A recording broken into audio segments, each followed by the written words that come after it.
kalau ada pelajar tertekan clear frame, semua bahan ni akan hilang. Terus hilang.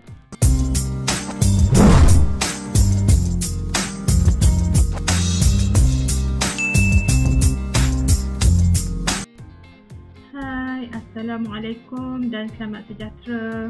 Anda semua bersama saya, Cikgu Aniza dalam channel Cik Annie ya.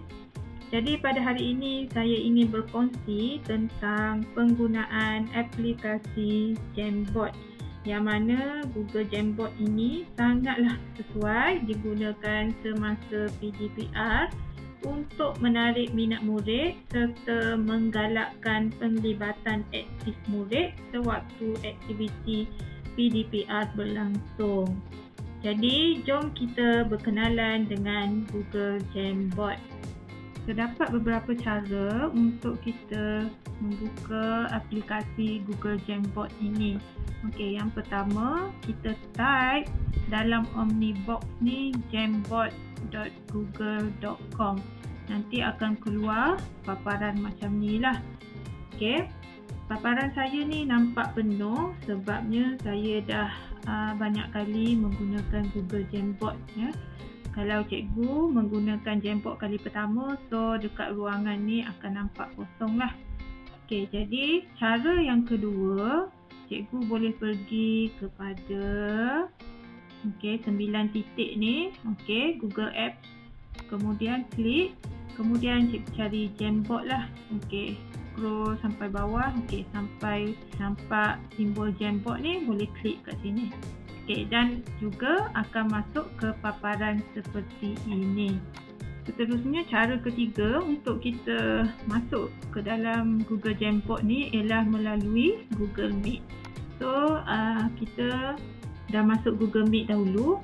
Kena masuk Google Meet dahulu. Lepas tu, di bawah ni ada paparan shape ni. Untuk activities ni, klik. Sekejap saya besarkan.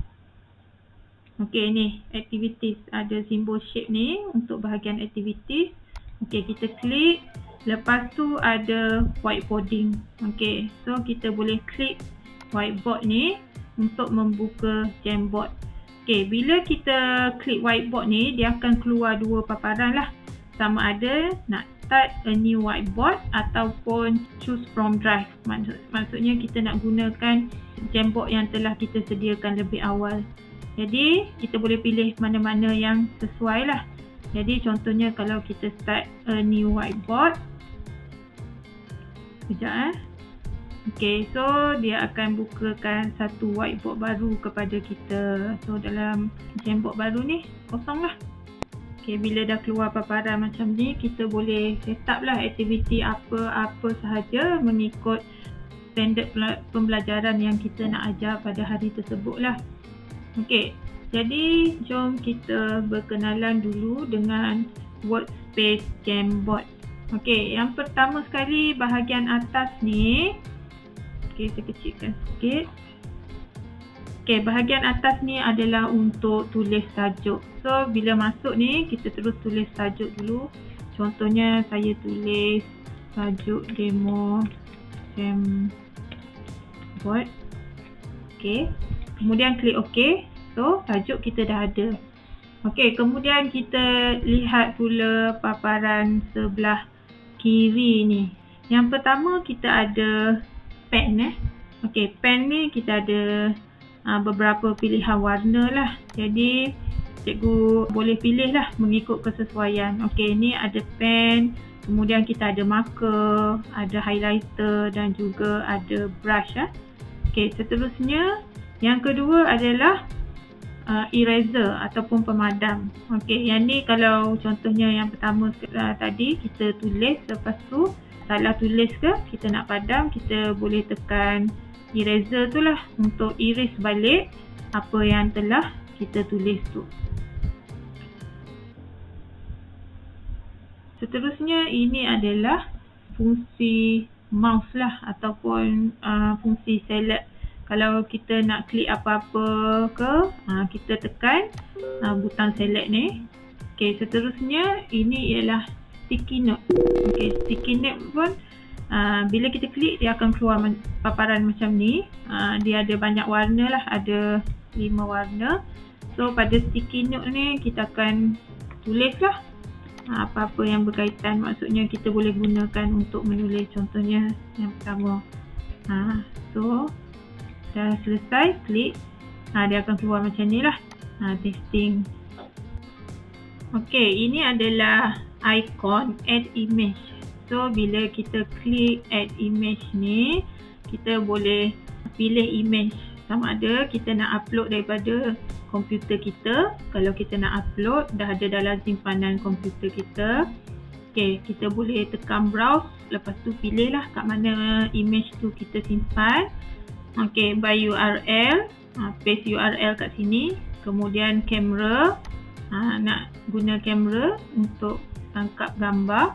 Kemudian Google Image Search. Okey, kita boleh search terus image apa yang kita nak cari. Contohnya nak cari buah pisang.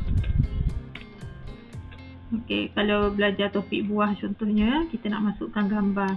Okey, masukkan macam tu So dah ada satu gambar contoh dia. Kemudian ini kita nak upload apa-apa daripada Google Drive dan juga Google Photos. Okey, seterusnya ini adalah ikon untuk bentuk. Okey, ada beberapa bentuk yang diberi kat sini. Okey, ada bulat, segi 4, segi 3. Okey, contohnya kalau kita nak buat bentuk kat sini. Okey, so kita boleh buat macam tu lah. Okey. Okey, ni contoh bentuk. Lagi apa lagi? Okey, cikgu boleh try lah. Okey, seterusnya ini adalah button text box ataupun teks.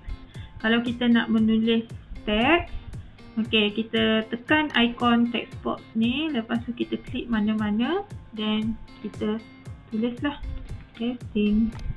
Okey, contohnya. Jadi untuk text box ni dia tak akan keluar macam sticky note ni. Sticky note ni dia dah ada macam kotak dia dengan color dia. Tapi kalau text box ni dia akan bentuk tulisan lah. So kita boleh juga nak tulis panjang-panjang, nak sambung contohnya.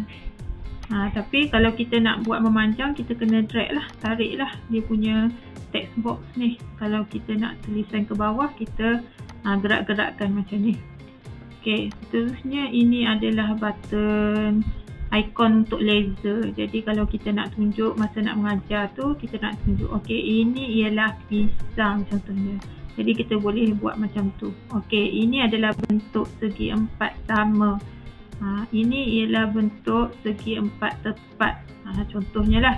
Jadi kita boleh gunakan laser ni untuk bantu kita tunjukkan bahagian mana yang kita nak ajar. Sekarang kita tengok pula paparan di sebelah atas. Ini adalah ikon untuk zoom. Jadi kalau kita nak zoom gambar ke ataupun tulisan yang kecil ke, kita boleh gunakan button zoom ni lah. Okey, kemudian zoom in, zoom out. Okey, jadikan 100% balik. 50% macam tu. Okey, 100%. Okey, seterusnya ini pula adalah set background. Untuk set background, kita punya canvas kat tengah ni. Sekarang ni background kita color putih. Jadi dekat Jamboard ni dia ada bagi beberapa pilihan background lah yang boleh kita gunakan. Okey, contohnya ni kita boleh tukar kepada ni dot-dot ni ataupun kepada garisan, kotak kalau nak buat pengiraan, nak ajar pengiraan kan, nak ajar matematik kepada pelajar. Okey, seterusnya ni kotak juga tapi warna grey. Ini pula warna biru. Cikgu boleh ubah ikut kesesuaian. Dan kalau tak berkenan ataupun kita tak nak guna background yang diberi ni, kita boleh insert image juga sebagai background. So contohnya kita terus pergi dekat Google Image Search ni, kemudian kita cari contohnya image plain background contohnya. Kita search, so kita berkenan yang mana, kita ambil lah. Okay, contohnya saya nak ambil warna hijau ni. So klik ni, dia akan keluar set as frame background. So kita klik ni, jadi background kita akan bertukar lah. Itu contoh dia. Okay, ini macam tu sangat lah hijau ni, kita tukar balik jadi warna putih. Okay, ini pula adalah clear frame. Jadi clear frame ni, bila kita dah siap semua, kita dah siap tulis semua.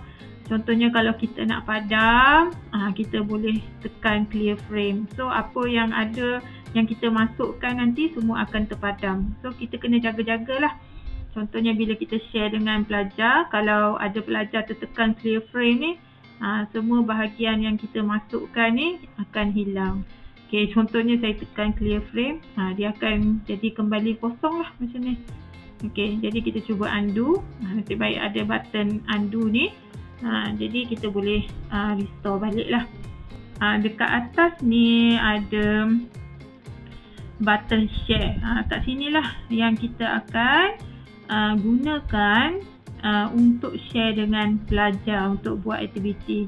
Sekarang ni tengok private to only me sahaja. Kita sahaja yang boleh edit. Jadi bila kita nak pelajar edit, nak buat aktiviti bersama pelajar, kita kena klik button share ni, kemudian dia akan keluar paparan macam ni. Jadi untuk berikan kepada pelajar bahagian get link ni, kita klik restricted ni, kita tukar. Kita tak nak pilih restricted, kita pilih kepada anyone with the link. Okay, kalau kita pilih Ministry of Education Malaysia ni, hanya pelajar yang menggunakan email MOE sahaja yang boleh akses. Tapi kalau kita klik anyone with the link ni, semua pelajar yang guna email lain pun boleh masuk. Jadi kalau kita dekat hujung ni, kita klik viewer, pelajar hanya boleh tengok saja, tak boleh edit. Jadi kalau kita nak pelajar tu melibatkan diri dalam aktiviti, ataupun kita nak pelajar buat aktiviti, kita kena tukar kepada editor. Okey, bila yang ni dah tukar, kita copy link, klik done. Kemudian kita boleh bagi link tersebut kepada pelajar di dalam Google Meet. Jadi kita akan paste lah kat sini. Okey, sekejap besar sangat pula. Okey, kita akan paste dekat bahagian chatting kat sini. Okey, paste. Dan pelajar klik, boleh masuk. Itu salah satu cara. Dan cara kedua, kalau kita buka daripada Google Meet ni, kalau kita buka daripada Google Meet, kita akan klik activities ni, kita akan klik whiteboarding ni. Jadi contohnya kalau kita start a new whiteboard lah, kita nak pelajar tulis jawapan ke, okay, kita start kat sini a new whiteboard ni. Jadi akan buka paparan baru, kat sini.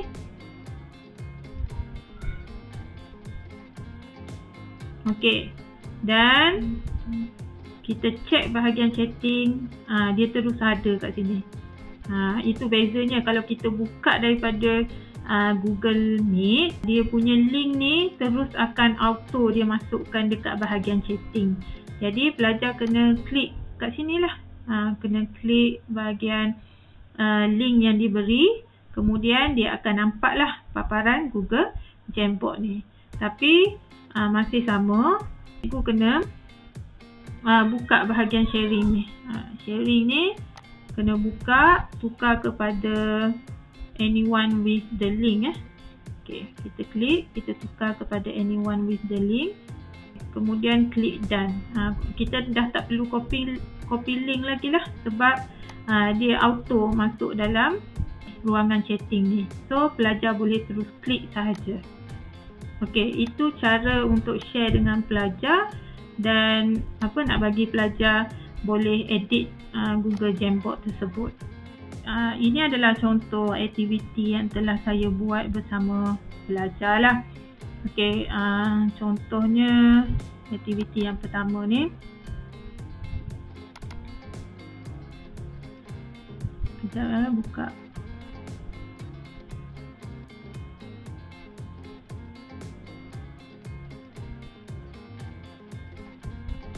Okey, yang ni saya buat dengan pelajar saya. Jadi saya tulis siap-siap lah kat sini tajuk apa nak belajar, kelas apa dan juga tarikh. Lepas tu yang ni pelajar buat lah.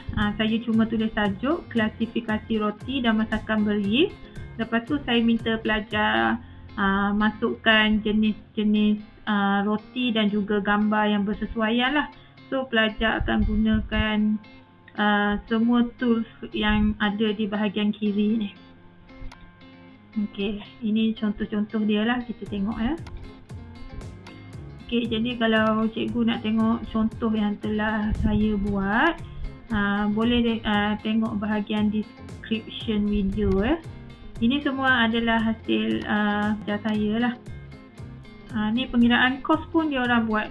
Saya masukkan jadual ni siap-siap, and then pelajar masukkan jumlah yang telah dikira. Lepas tu saya terus semak, saya gunakan pen ni untuk tik jawapan pelajar lah. Okey, jadi dengan Google Jamboard ni juga kita boleh gunakan untuk membuat refleksi. Contohnya saya letak kat sini, saya tanya apa yang anda belajar pada minggu ini kan. Jadi ni semua jawapan pelajar lah. Mereka gunakan sticky note untuk letakkan apa yang telah mereka belajar pada hari ini. Jadi kalau dia tengok kawan-kawan lain dah tulis yang ni, dia tulislah apa yang belum ada kat sini. Untuk penggunaan Jamboard ni ada beberapa risiko lah.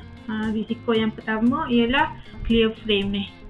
Okey, jadi jika kita cikgu-cikgu ataupun pelajar lain copy paste bahan lah, maksudnya kita copy ataupun kita baru masukkan sticky notes ke tulisan ni atas Jamboard, kemudian ada murid ataupun cikgu sendiri tertekan clear frame, jadi bahan-bahan tu akan terdelete lah. Okey, contohnya macam ni.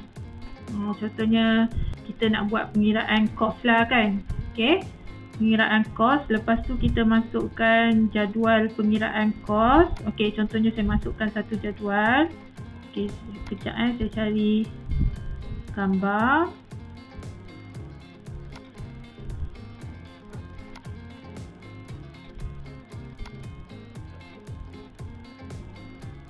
Okey, ni contohnya. Kita nak buat aktiviti dengan pelajar, lepas tu kita masukkan jadual ni kan, gunakan add image ni. Lepas tu kita cakap dengan pelajar, okey, cikgu nak semua pelajar isikan tempat kosong ni. Okey, pelajar A kira kayu, kos untuk kayu, jumlah untuk kayu. Pelajar B kira untuk kos MDF. Lepas tu pelajar pun dia akan ambil lah apa-apa, biasanya dia akan ambil pen lah, ataupun dia akan ambil teks. Okey, dia pun tekan kat sini, contoh lah ya. Dia tak kira, contohnya RM2. Lepas tu ada pelajar lain dalam masa yang sama, pelajar lain pun jawab juga yang ni RM4. Jadi apabila buat aktiviti ni, kalau ada pelajar tertekan, contohnya sini ada yang tulis jumlah lah, contohnya total RM10. Tapi kalau ada pelajar tertekan clear frame, semua bahan ni akan hilang. Terus hilang. Jadi sebagai cadangan penyelesaian lah, kita boleh gunakan template bahan PDP tu, yang tadi, image tadi tu kita masukkan sebagai background. Okey, jadi walaupun kita tertekan clear frame ataupun pelajar sendiri tertekan clear frame, dia tak akan hilang lah. Background tu saja yang tak akan hilang. Contohnya kita nak buat aktiviti tadi, kita pergi dekat set background, masukkan sebagai image. Okey, ambil yang tadi kan sebagai image, masuk. So yang ni gambar yang kita nak masukkan tadi, dia dah masuk sebagai background. Jadi contohnya kalau pelajar dah tulis jawapan lah kat sini. Okey, sini RM2. Okey, kemudian sini ada pelajar tulis dengan pensel. Sebab macam-macam kan pelajar ni. Ada yang suka guna pen, ada yang suka guna sticky note. Tapi kita biar je lah pelajar ikut kesesuaian. Sebab pelajar ni dia guna gadget pun yang berbeza kan. Ada yang guna phone, ada yang guna tu. Tapi at least kita tahulah pelajar ni ada buat aktiviti yang tengah kita buat ni. Okey, contohnya RM3, macam-macam lah. Jadi bila kita nak semak, contohnya kita dah tik kan. Tukarlah, bila nak semak tukar pen color merah kat sini. Tik kan. Okey, jadi sekiranya kita tertekan clear frame tu, apa yang kita tulis tu akan hilang, tetapi background dia tu, maklumat yang kita nak, bahan yang kita guna untuk pelajar buat aktiviti tu masih ada. Jadi hanya tulisan yang baru ni sahaja yang hilang. Jadi boleh tulis balik lah yang tu. Kalau yang penting bahan utama ni tak hilang. Contohnya kita dah siapkan satu bahan untuk murid. Lepas tu tapi kita nak gunakan bahan yang sama untuk kelas yang berbeza kan. Macam saya ni, cikgu tengok yang ni saya ada gunakan untuk 2 kelas. Sebab tu ada gambar yang lebih kurang sama. Tapi tengok dia punya pattern kedudukan ni tak sama. Sebab pelajar kelas ni dia gunakan sticky note, pelajar kelas ni dia gunakan text box. Jadi kalau cikgu dah buat satu bahan, cikgu nak gunakan untuk 2 kelas ke 3 kelas ke, tak ada masalah. Cikgu boleh buat make a copy. Cara dia, cikgu buka dulu. Kemudian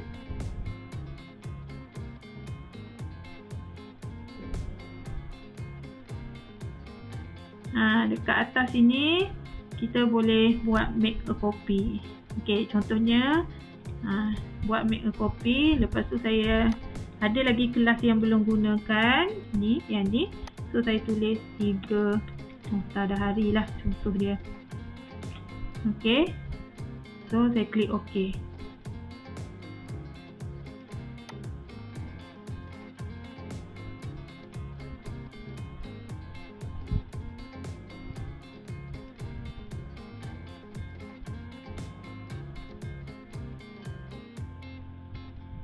Okey, so ni dia dah buka Jamboard baru lah untuk 3 Muhtadahari untuk kelas saya yang lain lah. Jadi ini jawapan yang telah dibuat oleh kelas sebelum ni. Jadi cara dia, saya akan tekan clear frame lah. Okey, seterusnya yang ni pun akan clear frame.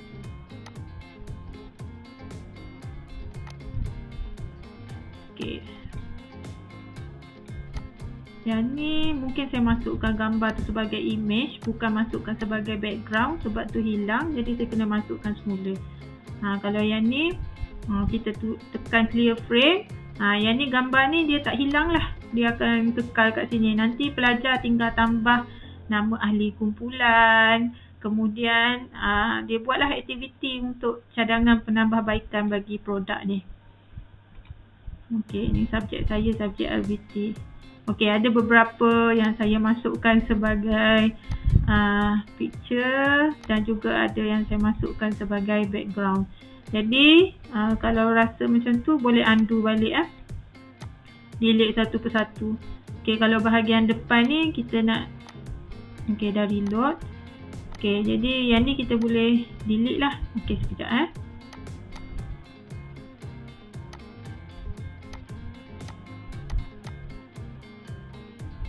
Okey, jadi kalau kita nak gunakan untuk pelajar yang berikutnya, untuk kelas yang berikutnya, kita delete lah semua ni. Okey, tekan klik delete.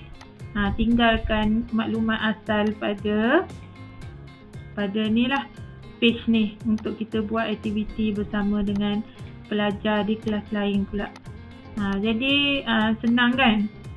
Kita buat satu sahaja bahan. Lepas tu kalau kita ada banyak kelas, kita boleh make a copy bahan tersebut dan gunakan untuk kelas lain juga. Sorry, ni tak ada jadi dah siap lah bahan saya yang saya akan gunakan dalam sebagai aktiviti dalam kelas yang berikutnya. Perkongsian yang terakhir ialah last kali apabila guru dah selesai mengajar, dah siap membuat aktiviti dengan murid menggunakan Jamboard, kita boleh download Jamboard ni sebagai PDF, kemudian kita boleh edarkan kepada pelajar lah. Cara dia ialah kita klik 3 titik ni, more action, kemudian boleh download as PDF.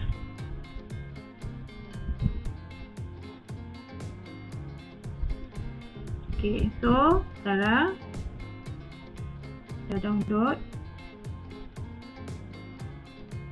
Ini nota yang dah di-downloadkan lah. So nota ni kita boleh nota perbincangan yang kita dah buat aktiviti dengan murid, kita boleh hantar kepada murid untuk dipandang mereka lah sebagai ulang kaji. Setakat ini saja perkongsian saya pada kali ini. Semoga perkongsian saya yang sedikit ini, tak seberapa ini, memberi manfaat kepada yang menonton lah. Terima kasih semua. Bye.